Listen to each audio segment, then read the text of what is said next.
Kendi Instagram'ınız ne? O da koskoca Onur Hoca. Koskoca Onur Hoca. Koskoca Onur. Yes. Evet, bu arada gerçekten. Gerçek. Ay şeye benziyorsunuz hocam. Ramazan Yetkin'e benzettim ya sizi. Who is Ramazan Geçti? YouTube'da bir tane tarih videosu çeken benim hocam yayınlarında. İşte tarih videoları çeken bir insan var, ona benziyor. Ona benziyor. Bir an. Uzun ben benzersizim. Oy benziyor. Hadi benziyor. Azıcık ben hiç benziyorum.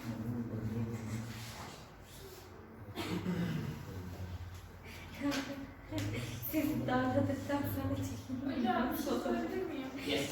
Çok güzel çıktım. Instagram hesabınız siz mi? Yes. Gönderileriniz hemen hemen aynı da. Müdür yardımcısı hocamız dedi ki ya bunları şeyde paylaş dedi. Önce bir süre şey olarak paylaşıp ondan sonra hikaye olarak atmaya karar verdik.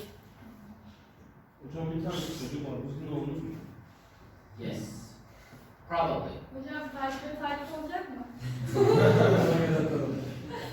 Her gönderinizi beğenirim. Yorum yaparım. Ondan sonra kalpli gözlü şeyli emojilerden atarım. Yani hangi hesabınızı takip ediniz? Bunu yapsanız. Yani bence bunu takip edin çünkü bunda yani önümde takip edebilirsiniz. Benden de sıkıntı yok. Ben de sizi keyifle takip ederim. Burada şimdi neslinden gördüm. Mesela cumartesi pazarlara attığım şeyde bir tane kelime var.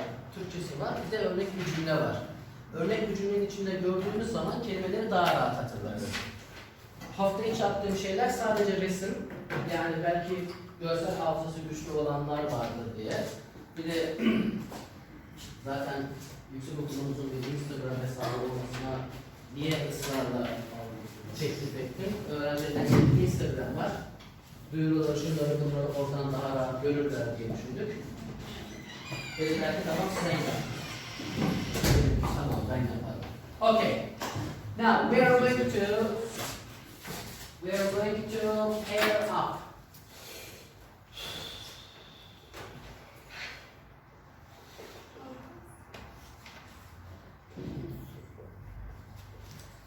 Pair up with a partner. Listen, Nura, you are a pair. İsmail, Arif, you are a pair. Kızlar, ne gene? You are a pair. Akif, you are a pair with Sırdaş. You are a pair with Abdülkadir. You. Derya, Yes. do you want to work with Ferhat? Yes. Zeynep, your partner is let's do it this way. The three of you work together. Huh?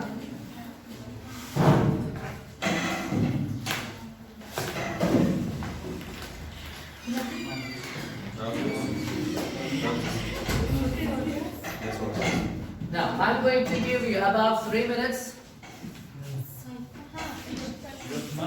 Yes, page 55. You're going to ask the questions, then you are going to answer the questions. Finally, we are going to talk all together. Okay?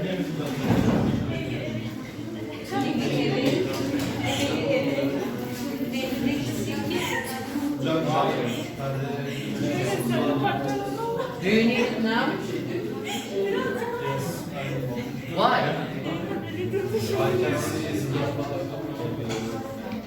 Show him the answers, please. Come closer. Come closer. I can see the board. Board'la işimiz yok şu anda. Olsun hocam ben kendi yazımı görmüyorum. Okay. Bir de hocam Okay. Okay, everybody. Everybody. Everybody. Everybody. Everybody. Arif. Everybody. Stop working now. Yeah. We will continue now together. Let's go back to your places.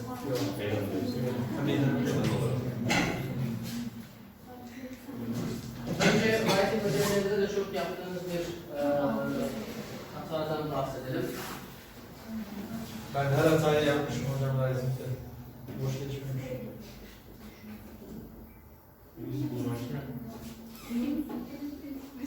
Abi. Sometimes you write, he is handsome boy. Yes, there is a problem. He is a handsome boy because it's a boy.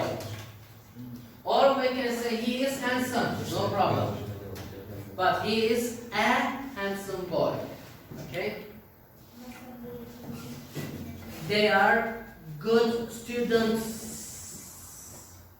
Burada E veya M yok. They are good students. He is a good student. Okay? Now, let's discuss this together.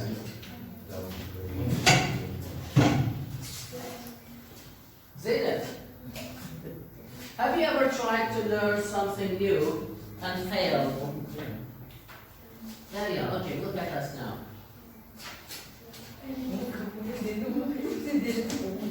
Maybe this one. Yeah.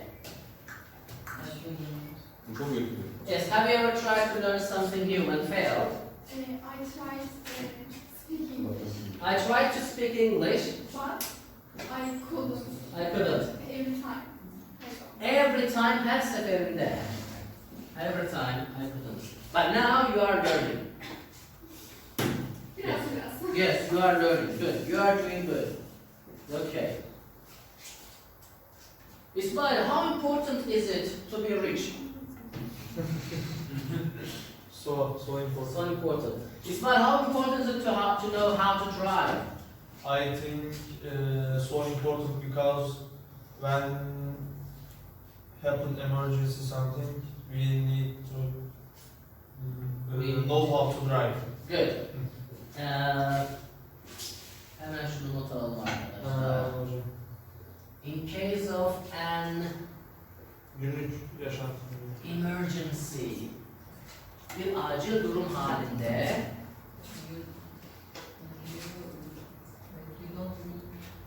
you need to know how to drive. Acil durumda mı kimseye ihtiyacımız olmaz? Yani başka bir şarkı dönüp kalmazsınız siz kendiniz kullandığınız. Ha, okey. Burada hemen sabahki derste bahsettiğimiz bir ifadeyi de bahsedelim.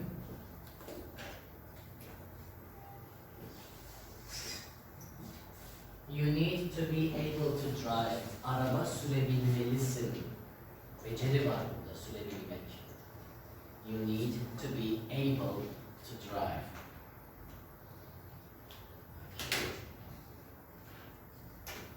All right. Daria. Daria, how long do you usually spend deciding what to wear in the morning? Ne kadar önemli mi diyor? Ne kadar? Number 3. Eee, Sabah ne giyeceğine karar vermek. How long do you usually spend? sabah. Ha. Sabah hiç zamanım olmuyor. Gece alıyorum. Yes, in English. In the morning, I spend I don't spend any time deciding what to wear in the morning because I decide what to wear in the morning. the night before. Bir önceki akşamdan karar veriyorum. Bir önceki akşam. Aha, the night before. Peki Daria, how long does it take you to decide at night? 10 minutes. 10 minutes. I'm going to wear this. And then this bag goes with it. No, this bag goes better with it. Yes. Good. And I'm going to wear blue jeans. No, black is better. Okay. Do you ask your friends about their ideas? Yes, I ask Wow. Do you ask your boyfriend?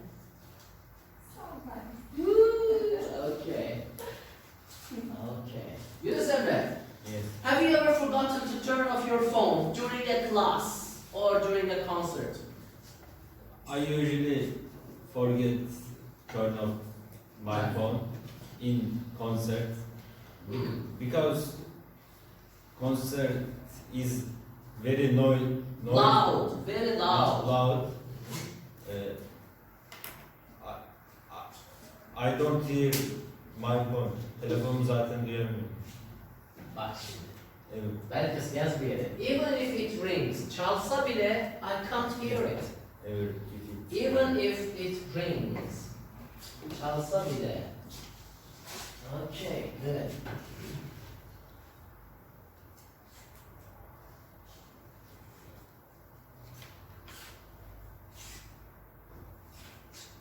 Okay.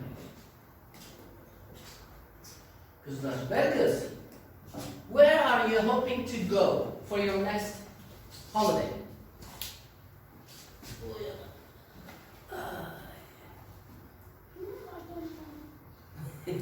You can say, I haven't decided yet.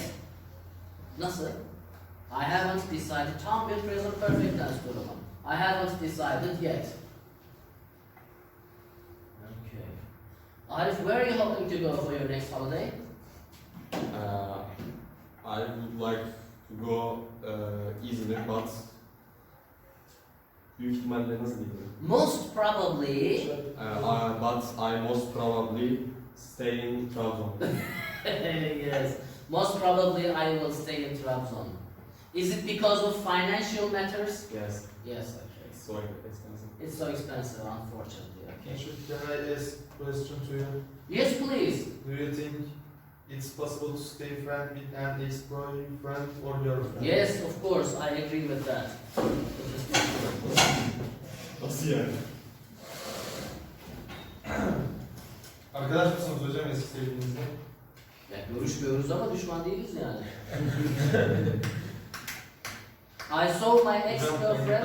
Yok, no problem. My wife knows everything. I saw my ex-girlfriend in a conference about 10 or 11 years ago, and we shook hands. We shook hands. She made a speech. After her speech, I shook her hand. I said, "How are you? How is your child?" She said, "How are you? How is your wife?" Ama arkadaş mısınız? Yoksa? We don't talk. We don't communicate. Tamam. Tamam. But Okay. if I see her, I say hello. Görsem merhaba derim. Or she will say merhaba to me. I think. We are not enemies. Yeah. Siz ne bekliyoruz? Aynen. Yes. Okay. Ortada karıştırıyorum. No bu arada. No by the way. Okay. Said, are you planning to go anywhere for Christmas? I planning to go Hocam. Araklı. I am planning I'm to go. going to go Araklı. For what? Who is in Araklı? Araklı is rent a house Ah. 1 day Ah. with my friends. Okay. Good friends. But why Araklı? Why not Trabzon? Because very cheap house. Okay. 500. 500 liras for one night. Yes, 1 night. Okay. Very cheap. Good. House is very good. Ah. Is it in the center of Araklı? Yes, center. Yes.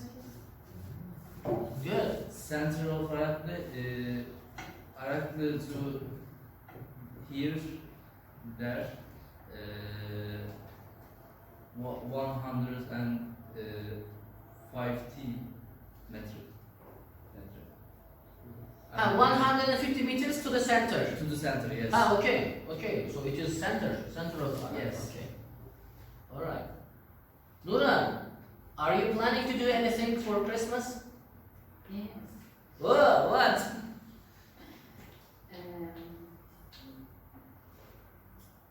Cümle kurmaya çalışıyorum şimdi. Çalış bakalım. I go to with my friends. Akçaabat. I'm going to be in Akçabat with my friends. Uh, Are you going to eat köfte? Tirivana. Yeah. Oh, she's going to go to a pub in Akçabat. Yani sayılabilir. Çok fazla olasılığı değil ama daha az. Alır. Yani, Alır derken? yani çok böyle patlıda club tarzı bir yer değil. Normal bir restoran. Alkollü restoran. Evet, alkollü bir restoran. Ooh. İngilizce güzel. Can I come with you? Yes. Oh, my wife will kill me. Probably I will be in bed at 12 o'clock. Oh, important. Probably I will be in bed. Okay.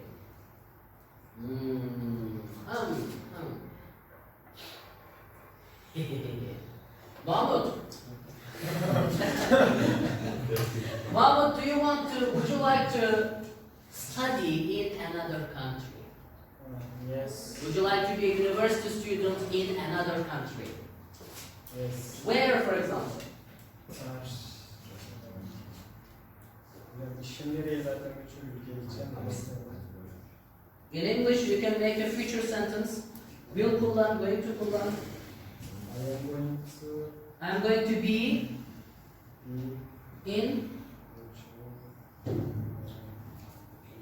many countries. I'm going to be in many countries. What's your department?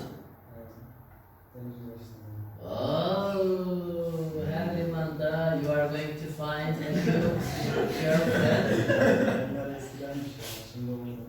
Yok, gemi boşaltmak 3-4 gün sürüyor hocam. Hocam önceden Yok, teknoloji gelişmemiş ya. Gün sonunda Yani İngilizce kaldırmak Evet, çok altı ay. zormuş. O yüzden bir ay falan kalıyorlarmış. Bir ay, 2 ay. Ama şimdi Altı ay sürüyor.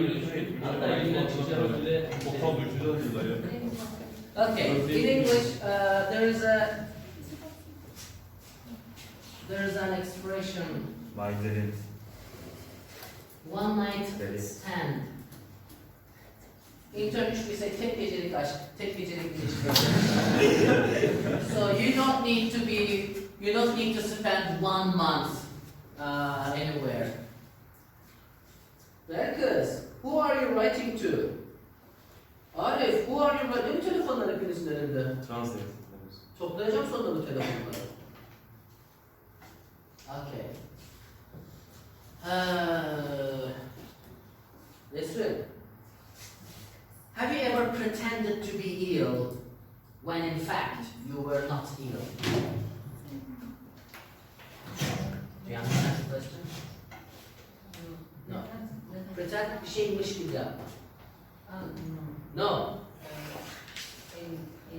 Never. Never. Yes. Yes, Abdülkadir. When was I it? did go school. Hasta yaptım ya. Okula gitmek için yapmıştım bir kerelerde. Okula gitmek için. Gitmemek için. I pretended to be ill because I didn't want to go to school. Good. Hocam bizim bunların mantığını kullanıyoruz ki bu. Didn't want, istemesin. Okula gitmek istemiyorum. Yes sir. Present ne demek? Pretend bir şeymiş gibi yapmak. Pretend to be ill, hastaymış gibi yapmak. İşliyor. Ha. Okay. Çağatay. Do you think it's important to learn how to cook at school? Yes. Ah. Because Because when you're hungry, you can do it. Okay. When you are hungry, you can cook. It is usually cheaper to cook.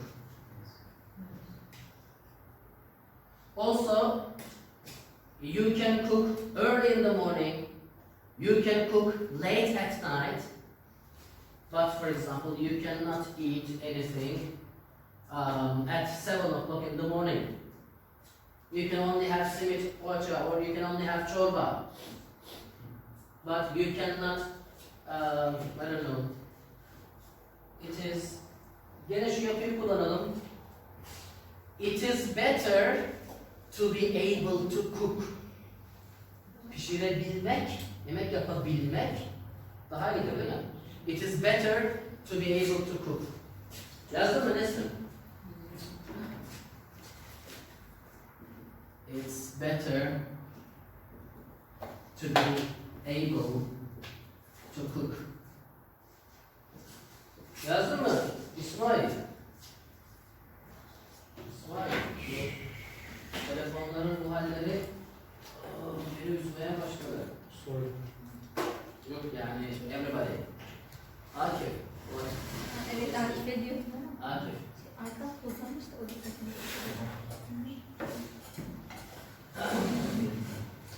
Okay, let's skip this part and go to the next page. Bu sefer de arkadaşlar gerund göreceğiz. Yani iki tane fiil yan yana geliyor. İkincisinin sonunda ing var. Öyle demek ki.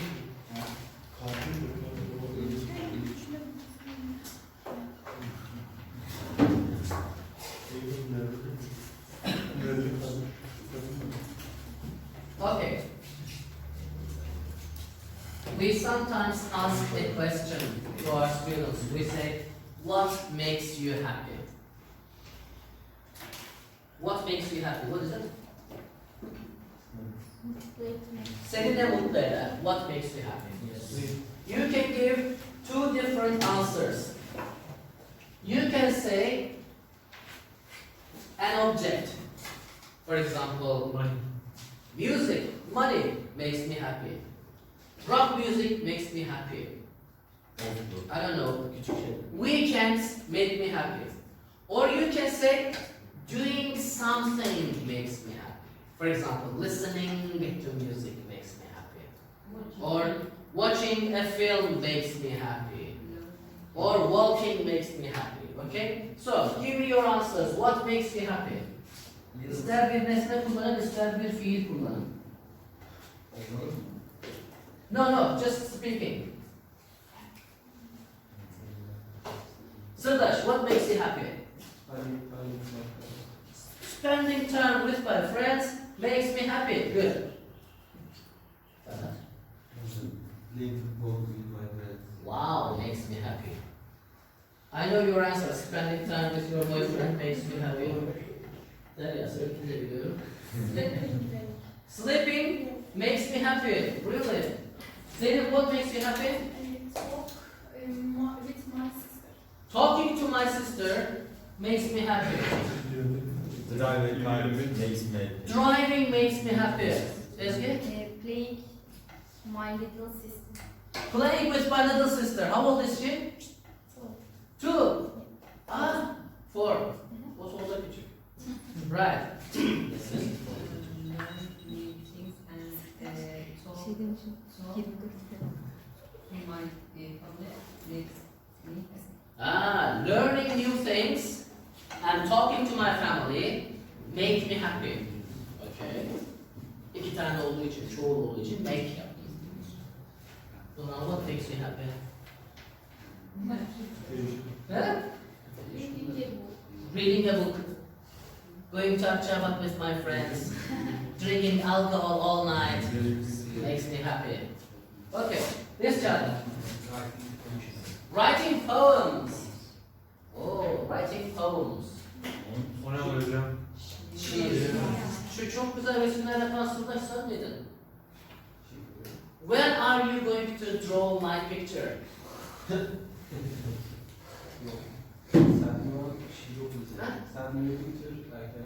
Yeah, okay, my telephone is busy right now. I will do that. Now, let's look at this. Happiness is what? Illustrator. Türkçe'de bazen illüstrasyon falan diyorlar, dedi. Resimleme. Illustrate means to draw a picture. Illustrators Ralph Lazar and Lisa Swirling got the idea for happiness is while they were sitting together one day in a hot tub at their home in California. Hot tub.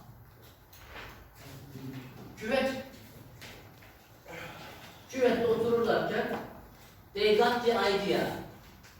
Bu fikir akıllarına gelmiş. Lisa had just finished answering all her emails and she said happiness is having an empty inbox. Boş bir gelen kutusu. Ralph replied, happiness is getting into a hot tub. Sıcak bir banyoya girmekten oldu. They began to list things which made them happy. Things which made them happy. Okay? And they illustrated them. Later they asked people on Facebook, what makes you happy? And Ralph drew and posted on Instagram the ones they liked best. The ones which they liked best. Hangileri? En çok beğendiğiniz. Now let's look at these pictures one by one. Happiness is when a song ends the exact moment you finish parking. Do you agree with that? Yes. Don't end, I stay in the car until it ends.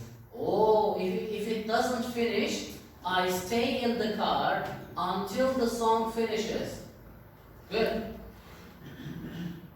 Öylesine tutkulu insanlar. Happiness is a free coffee refill without asking. Refill. To feel again. Without asking. Ben demeden bir kahve daha vermeleri. Okay? Does anyone agree with that? İsmail does. I love coffee. Hmm? I love coffee. I love coffee. Okay. Happiness is fitting into jeans that you haven't worn for a very long time and then finding money in one of the pockets. Does this make you happy? Yes? Eskiden? Hocam, küçüklüğümden pantolon bulmuştum. Size 20 lira verdim. O zaman neler alırdı? Aklıma o geldi. Şimdi bakın. So, if you find 20 liras 2 years later, you can't even buy bread. Oğlum ilkokuldan kalmayayım. O zaman Yeah. bir şey lira. Okay. The next one, happiness is sitting next to someone nice on a plane or on a bus. Does anyone agree with that? Yes? Yes. Ezgi does. Have you always sat with people who were boring? No. I mean, for example, traveling from where are you from? From Sinop to Trabzon.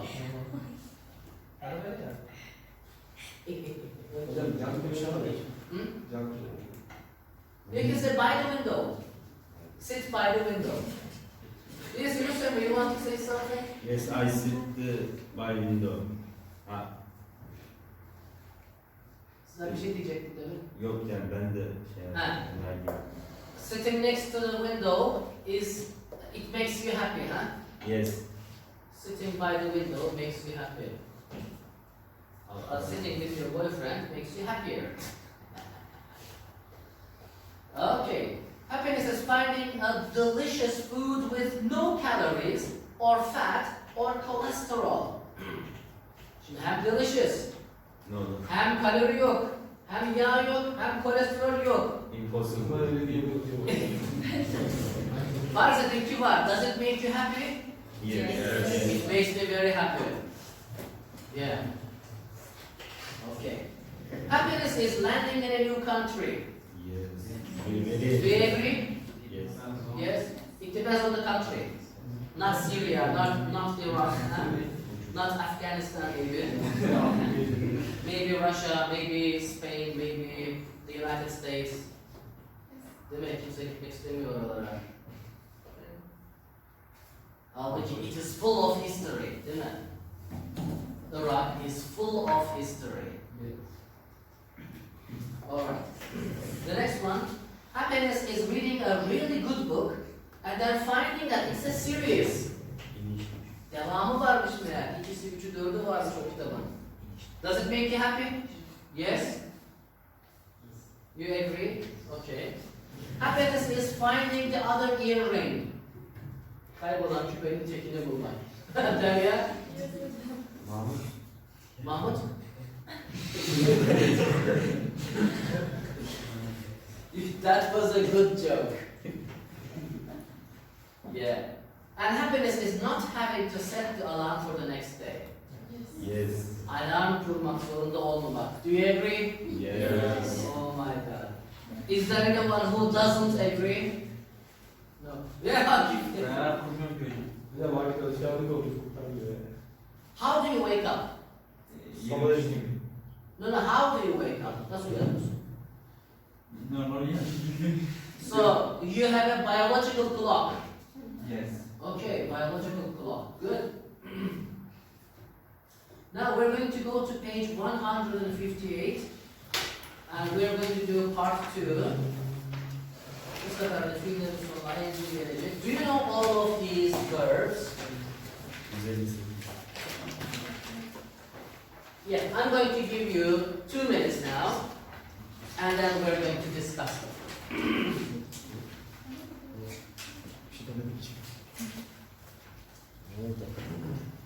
Yanlış anlamışım da.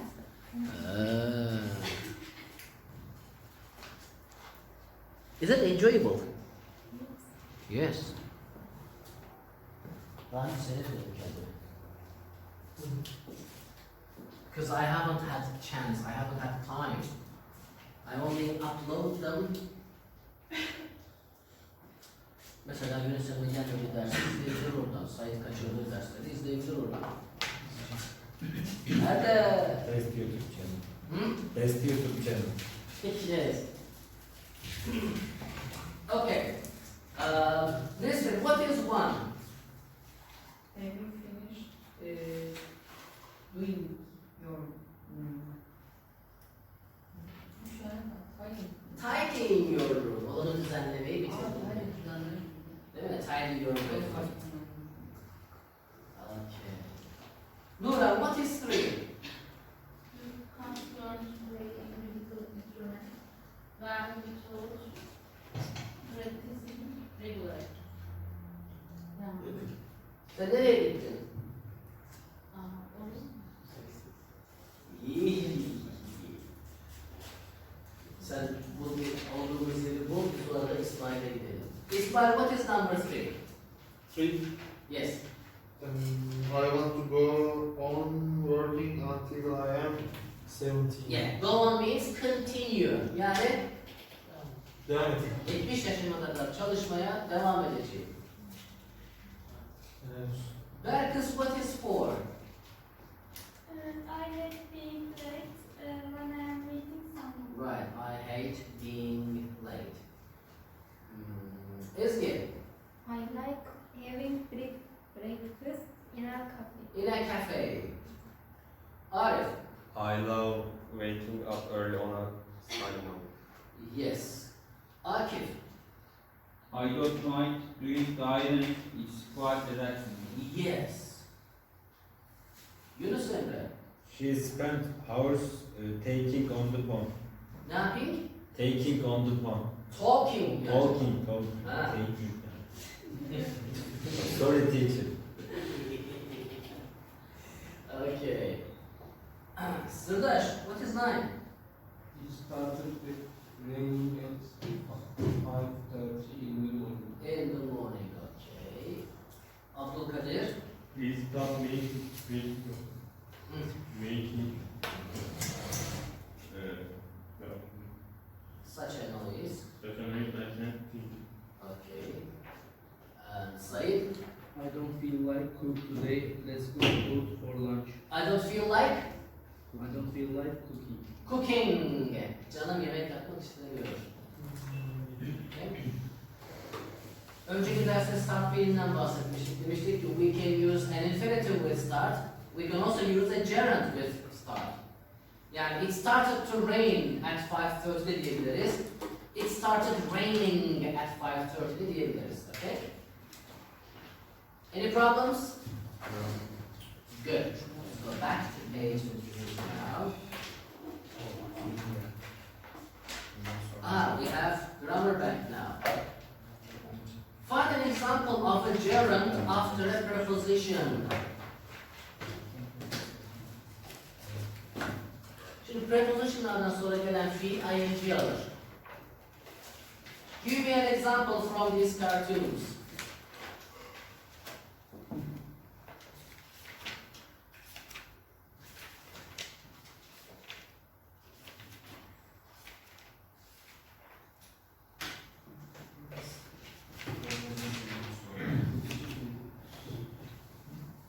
In, on, at, to, for, from, about, bunlar.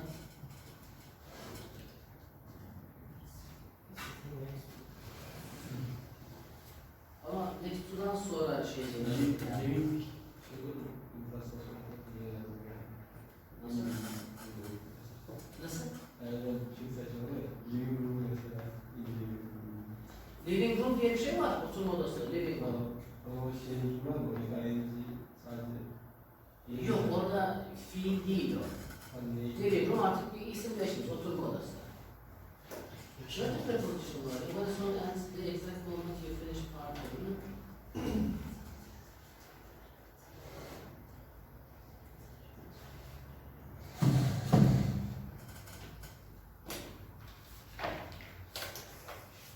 Peki used as a noun bunu bir tane, ben de kullanmadım onu. Used as a noun, isim olarak kullanılan bir ing bu. Exciting. Parking. The moment you finish parking. Okay, olabilir. In the negative form. Look at the last one. Not having to. Without asking. Bak görmedik onu, evet. Parking, fitting, finding, setting, landing, reading. Alright.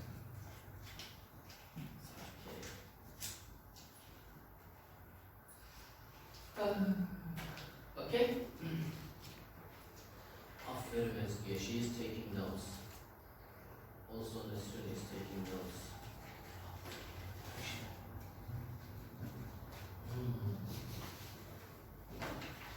Bazı arkadaşları IQ sınıfında görmeyeceğiz. Evet. Hepimiz diyelim. Yani Gamze'leri çok seviyoruz ama seni A2'de bir daha değil, B1'de görmek istiyoruz. Evet. Değil mi ben kız?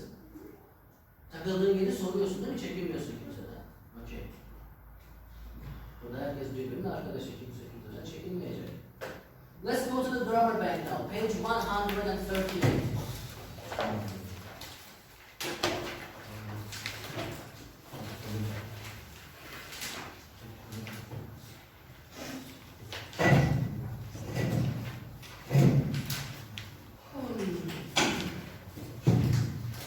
Şimdi arkadaşlar, gerund haldeki bir fiil, yani sonuna ing almış olan bir fiil. En temel olarak nedir? Bir isim gibi işlev görür. Bir isim gibi olursa cümlenin nesi olabilir? Bir, subject olabilir, iki, object olabilir. Yani dersiniz ki, swimming is my favorite activity. Değil mi? Sonra dersiniz ki, I like swimming. In the first sentence, swimming is the subject. Swimming is my favorite activity. Burada özne. I like swimming, burada da nesne. Çünkü isim gibi kullandım bunu. Eating outside in the summer makes me feel good. Number two, after some words. Yine önceki derste bahsettiğimiz gibi bunu belirleyen bir kural yok. Bazı fiillerle beraber. To infinitive, bazı fiillerle beraber gerund kullanıyoruz. İşte nedir? Love, like, hate, enjoy gibi. Son olarak da after prepositions. In, on, at, to, for, from, about, with. I'm thinking of buying a new car. Jim left without saying goodbye. Veda etmeden gitti. Okay? Let's see if it is okay or not. Let's go to the questions. Complete the sentence sentences with a verb from the list in the ing form. It's very easy. You can do it in only 2 minutes. 2 minutes fazla. 1 minute.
Are you ready? I think so. Okay. Said, what is one? One thing that always makes me happy is swimming in the sea. Swimming in the sea, okay. Mahmoud, two. You can't learn to play a musical instruments well without practicing regularly. Without practicing regularly, good. Burak, three. Remembering names. Çağatay, four. Teaching teenagers is very hard. Yes. Zeynep, five.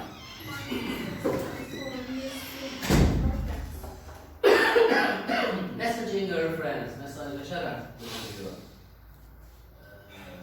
Derya, six. I hate not knowing the answer when somebody asks me a question. Görüyor musun? Bakın, not knowing the answer. Bilmemekten nefret ediyorum. Ferhat. Traveling by train is usually cheaper than by plane. Yes. And Nesrin. My brother wants to go on not değil mi? Ha onu kullandı. Ben karıştırdım çıkarmıştım. Da değil. Fransızca öğrenmeye, Fransızca okumaya, çalışmaya devam etmek istiyor. Ben şey yapmıştım. Dedim ki 4'e yapmıştım. Çünkü çalışan öğrenciler anlamında düşündüm. Ha, mantıklı yaklaşmışsın, güzel. Orada kopunca değerli zaten. Ama o zaman studying teenagers are olurdu. Değil mi? Çalışan öğrenciler are olurdu. Okay. For as long as he can. Bir de bildiği kadar çok İngilizce, Fransızca çalışmaya devam etmek istiyor. Because he wants to speak French fluently. Şey söyleyeyim mi? Siz art dediniz de niye studying da teaching koyun? Anlamadım. Studying teenagers olursa art dediniz ya olur. Orası demediniz mi? Ben Ha, evet doğru. Studying teenagers is olur, evet. Anlamı şu olur, anlamı değişir. Gençleri incelemek çok zor bir iş olur. Studying teenagers. Gençler üzerinde araştırma yapmak, onları incelemek, onlar üzerinde işte araştırma yapmak is very hard work. Mantıklı bir cümle olurdu aslında, evet. Ama sınavda yapma. Tamam, inşallah. Okay, good. Any problems? Let's go to the next one. Put the verbs in the ing form or infinitive. Bu sefer infinitivime canım.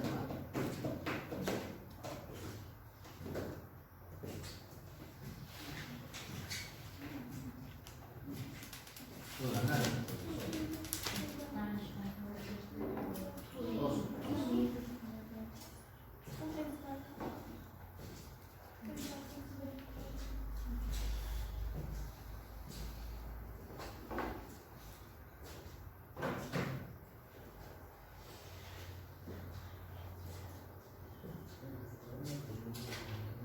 Neyle ne? Ha. From bir şeyden, bir yerden. Ha. Mesela sınıftan dışarı çıktın. From the classroom. Veya neredesin? I am from işte Trabzon. Then aile yazılamıyorsun değil mi? Onu komparatiflerde kullanıyoruz mesela. Bu bundan daha pahalı. More expensive than this. Okay? Okay. O zaman mesela fell out of the window diyoruz. Yok, yok. Dene hiçbir zaman fiziksel bir şeyle kullanmayacağız. Hocam es neydi? Es bağlıcı. He, she'deki es mi? Es bağlıcı. Ha, as kadar demek. Mesela bu bunun kadar pahalı diyeceksin. As expensive as this. İkisinin arasında değil, sadece es. Mesela diyelim işte he works as a driver. O mu? Aynen. İşte mesela işte şoför olarak çalışıyor.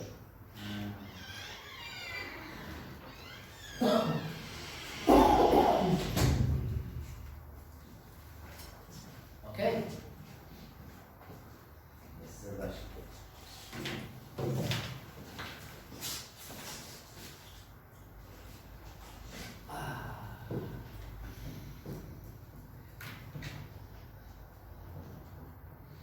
Ezgi, did you talk to your boyfriend in the break? In the noon break? Yes. Yes. Did you tell him that we have been talking about you? Yes, yes. Was he happy? Türkçe anlatsa olur mu? Tamam. Tahtadaki yazıyı vesaire de göster. Dedin mi ki ya hoca ne kadar çok seviyormuş beni? Maybe he doesn't like being talked about, huh? Yok aslında. Gülümsedi sadece. Okay, good. Bir dahaki sefer Cengiz'e soracağım. Okay, Nura, I think it's your turn. Number one. Doing this is good for your Health. İsmail two. We offered to pay for meal. Yes. That is three. We won't take the car. It is so expensive. To park, yes. Park etmek çok pahalı. Yok. Sıfatlardan sonra to değil mi? Nice to meet you. Ezgi. You can. Four. No, pardon. I am not very good at giving direction. Yes. Preposition olduğu için. Arif five. You can borrow the car if you remember getting some petrol. If you remember To get. to get some petrol. Akif six. It stopped to rain yet. Has it stopped to rain yet? Olur mu hocam? Raining. Şimdi burada bir anlam farkı var. Start'ta ikisini de kullanıyoruz. Stop. Şimdi size şöyle iki tane cümle göstereyim.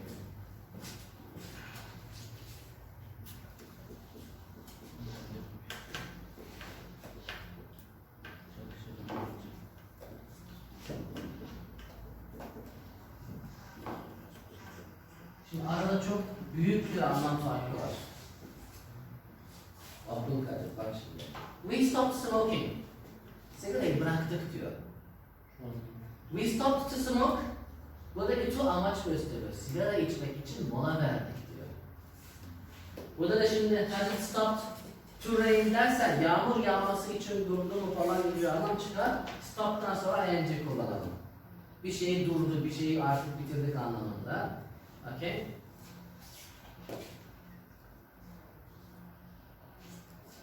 Bu çok güzel bir örnek. We stopped smoking.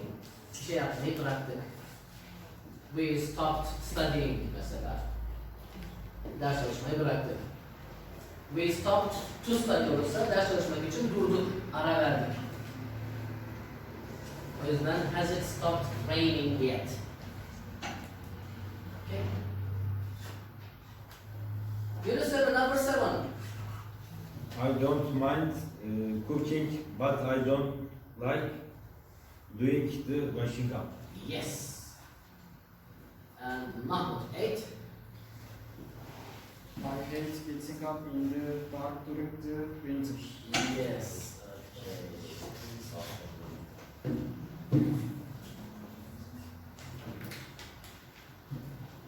Zeynep var mı sıkıntı? Good girl. Any problems?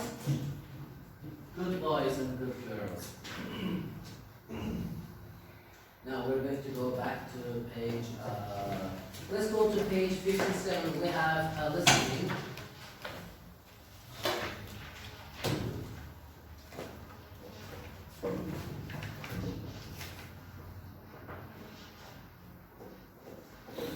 You're going to listen to part of a radio money program about the Bank of Happiness in Tallinn, the capital of Estonia. What do you think the bank does? Bank of Happiness. What do you think the bank does? Bu bankada ne yapıyorlar? It is a bank, but it's a bank of happiness. Manipulation. Huh? Manipulation. Borsayı manipüle ediyor. Maybe they do manipulation. Is there any money in this bank? Is there any money in this bank? Maybe because it's a bank. Yes. But it is a happiness bank. Bank of happiness. Mutluluk bankası. Is this just the name of a place or a real kind? Try to name. Probably it's not a real bank. Maybe it has big money. Maybe. It's not. It can be a, it's could be a reklam amaçlı yani. Advertisement. It could be an advertisement. Maybe it's like a amusement park. Ah, maybe. We are going to listen now and we are going to find out. How does the bank work? Bir onu bulacağız. Bir de choose A, B, C or D. Oh, there are 6 questions. Good. 7.8. The capital city of Estonia, Tallinn, is one of the most beautiful cities on the Baltic coast. It's one of the world's smart cities, which means that technology plays an important role in people's lives and in business. But some people in Tallinn are using the internet for something very unusual. It's called the Bank of Happiness, but it's a very different kind of bank. Nobody pays money into the bank, and the bank doesn't lend money to anybody. Instead, the Bank of Happiness is a forum where thousands of people from Estonia, and other countries too, connect with each other, and they offer or receive services completely free of charge. Here's how it works. You register, and then you post what you're offering or what you need. It's really easy. For example, people offer to do the shopping for somebody, or walk their dog. Other people post things like, I need someone who can fix my car, or can anybody translate an email into French for me? But the most important thing is that nobody pays any money. Everything is free. The bank was started over... Okay, how does the bank work? You pay money to the bank and receive help in return? No, you help somebody and the bank pays you? You help somebody and then somebody else helps you? Yes. Yes. It is not that way. Let's continue. nobody pays any money. Everything is free. The bank was started over 5 years ago by a 39-year-old Estonian woman called Airi Kivi. She's a psychologist and a family therapist, and her goal was to make people think and act with their hearts. I thought we need something like this Bank of Happiness, where people can meet each other and help each other, do something cool. The Estonian economy was also having problems at the time. A little bit later, I thought, wow, the Bank of Happiness is perfect for this economic crisis. A lot of people are unemployed and they can use our bank. In the Bank of Happiness, people don't need to pay each other back. For example, a teenager will do the shopping for his old neighbor, and maybe the neighbor can't do anything for him in return, but then perhaps the neighbor will post a comment on the site and tell people about what the teenager did. And then another person who sees this will probably do something to help the teenager.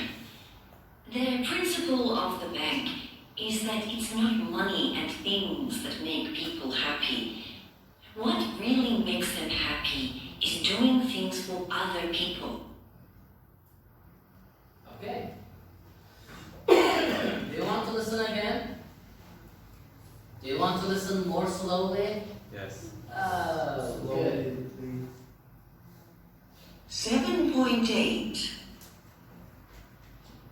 The capital city of Estonia, Tallinn, is one of the most beautiful cities on the Baltic coast.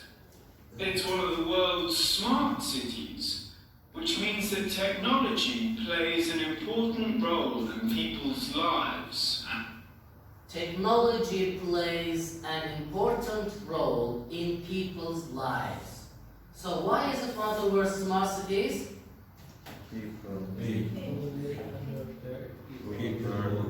Okay, the people who live and work there use a lot of technology. And in business. But some people in Tallinn are using the internet for something very unusual. It's called the Bank of Happiness. But it's a very different kind of bank. Nobody pays money into the bank, and the bank doesn't lend money to anybody. Instead, the Bank of Happiness is a forum where thousands of people from Estonia and other countries too connect with each other. And they offer or receive services completely free of charge. Completely free of charge, ücretsiz. The Bank of Happiness makes it possible for people to do what? To get services without paying for them. Okay. Here's how it works. You register and then you post what you're offering or what you need. It's really easy. For example, people offer to do the shopping for somebody or walk their dog. Other people post things like, I need someone who can fix my car, or can anybody translate an email into French for me? Okay, which of the following can you post on the Bank of Happiness? I'm looking for a partner? No. No. I need somebody to lend me 1,000 euros? No. Para yok işin içinde değil mi? I need somebody to give me English lessons? Yes. Para vermeden, değil mi? But the most important thing is that nobody pays any money. Nobody pays any money. Hiç para yok bu işin içinde. Everything is free. The bank was started over 5 years ago by a 39-year-old Estonian woman called Airi Kivi. She's a psychologist and a family therapist, and her goal was to make people think and act with their hearts. I thought we need something like this Bank of Happiness, where people can meet each other and help each other, do something cool. She started the Bank of Happiness because she wanted People should have good boys and good girls. Okay. The Estonian economy was also having problems at the time. A little bit later, I thought, wow, the Bank of Happiness is perfect for this economic crisis. A lot of people are unemployed and they can use our bank. In the Bank of Happiness, people don't need to pay each other back. For example, a teenager will do the shopping for his old neighbor, and maybe the neighbor can't do anything for him in return, but then perhaps the neighbor will post a comment on the site and tell people about what the teenager did. So, in the Bank of Happiness, if somebody takes your dog for a walk, you then need to take their dog for a walk? No, you don't need to do anything for them? Yes. You need to do something for them? No. Karşılıksız yapılacak iyilikler, değil mi? And then another person who sees this will probably do something to help the teenager. The principle of the bank is that it's not money and things that make people happy. What really makes them happy is doing things for other people. So the principle of the bank is that what makes people happy? Helping other people. Okay. Now let's listen to it again and let's see the script. Please follow on the board. Sayın sen de bak. 7.8. Berkes. The capital city of Estonia, Tallinn, is one of the most beautiful cities on the Baltic coast. It's one of the world's smart cities, which means that technology plays an important role in people's lives and in business. But some people in Tallinn are using the internet for something very unusual. It's called the Bank of Happiness, but it's a very different kind of bank. Nobody pays money into the bank, and the bank doesn't lend money to anybody. Instead, the Bank of Happiness is a forum where thousands of people from Estonia, and other countries too, connect with each other, and they offer or receive services completely free of charge. Here's how it works. You register, and then you post what you're offering or what you need. It's really easy. For example, people offer to do the shopping for somebody, or walk their dog. Other people post things like, I need someone who can fix my car, or can anybody translate an email into French for me? But the most important thing is that nobody pays any money. Everything is free. The bank was started over 5 years ago by a 39-year-old Estonian woman called Airi Kivi. She's a psychologist and a family therapist, and her goal was to make people think and act with their hearts. I thought, we need something like this Bank of Happiness, where people can meet each other and help each other, do something cool. The Estonian economy was also having problems at the time. A little bit later, I thought, wow, the Bank of Happiness is perfect for this economic crisis. A lot of people are unemployed and they can use our bank. In the Bank of Happiness, people don't need to pay each other back. For example, a teenager will do the shopping for his old neighbor, and maybe the neighbor can't do anything for him in return, but then... In return arkadaşlar, karşılığında. Yani yaşlı teyzeye sen bir şey yaptın ama yaşlı teyze sana bunun karşılığında bir şey yapamayabilir. Okay? And maybe the neighbor can't do anything for him in return, but then perhaps the neighbor will post a comment on the site and tell people about what the teenager did. And then another person who sees this will probably do something to help the teenager. The principle of the bank is that it's not money and things that make people happy. What really makes them happy is doing things for other people. Okay. Now, let's look at these questions. Do you think that the Bank of Happiness is a good idea? Remember, there is no money. You only help people, or you only get help from people. And there is nothing in return. Karşılık olmak zorunda değil. Yes, it's like. I think it's utopic. It's not Why? realistic, huh? Not realistic. I think it's not one of our main country. Oh. Okay. Yes? Sardash? It's good for some ways, but if you don't pay, for example,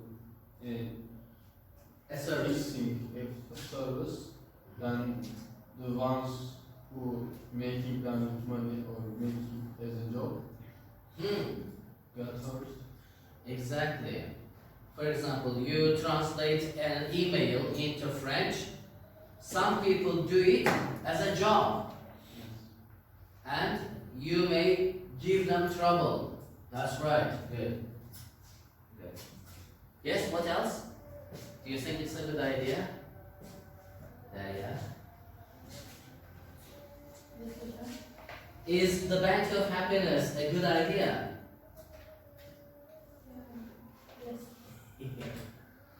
Do you think it could work in Turkey? No. Why? Why? Yeah, what? Does anyone say yes, it works in Turkey? Huh? Maybe in some ways. In some ways. People will kill each other. But remember, we are, this is a Muslim country, and it is, I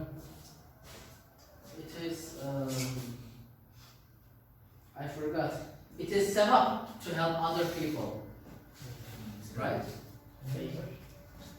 Yeah, to do a favor to someone. Yeah. Do you think it works well in Turkey? No. No.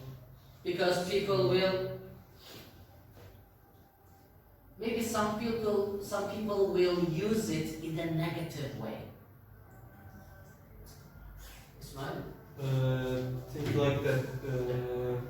I mean, in Turkey, everyone doing salih amel, good thing. Salih amel. Yani salih amel, şeyler ha. yapıyorlar. Sonra Yes. after that, we can realize what's the matter of the happiness. If everything be positive, we can realize what's the matter, what's the worth. If there is too much, if there are too many good things, too many good actions, so what is the point in doing good things? Definitely. Interesting. Yes, Sardash?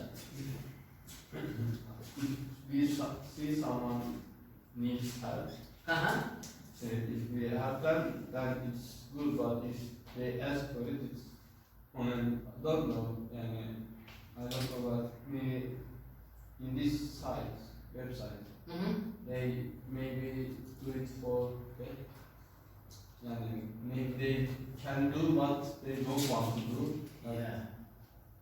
Maybe them for They may manipulate it. Kötüye kullanmak. Maybe that's right. That's right. And as you said, it's a website. We don't see people. Maybe they are lying. Yüz koyma. Yüz koyma. I don't know. Yes. maybe they could do which they thought about it. They just don't want to do it. They are too lazy to do it. Maybe. Maybe. Okay.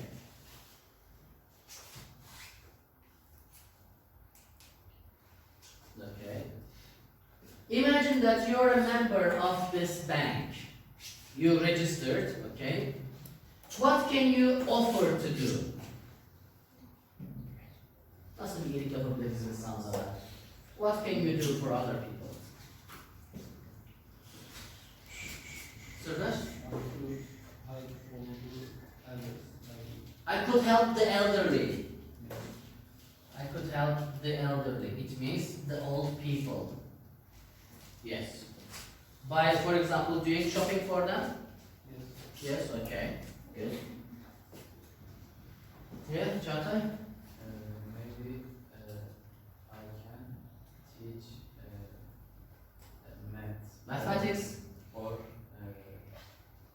Teenagers. teenagers or Yeah. middle school. Middle school students. Good. Ezgi, what can you do for other people? Aklıma şu an bir şey gelmedi. Okay, İsmail?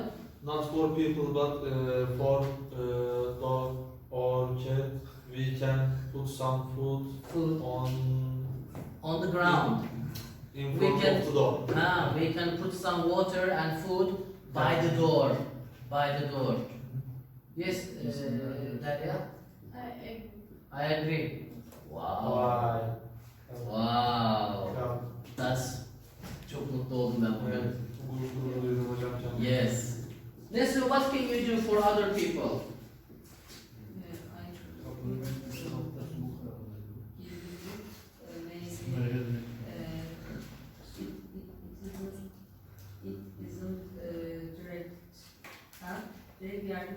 Ha. I can help indirectly. Gelecek için bir yatırım o. Yani sana bir yeni gelişi için zaten bir yerde yapmış olursun. Şimdi kurabilsen Wow. She says, I want to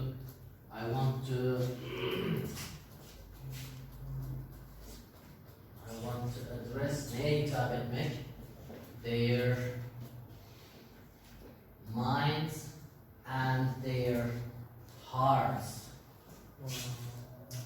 Zihinlerine ve gönüllerine hitap etmek isterim diyor.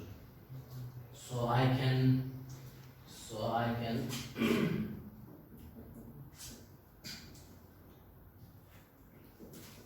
Zeynep yaz sen bunu. Geleceklerini şekillendirebilirim böylelikle. Yes, Sayın. I can help a little kids because if you, I hope help in the future world because I help in the kids. Yes. Sonra devamı çocuklar gelecek işte. Yes.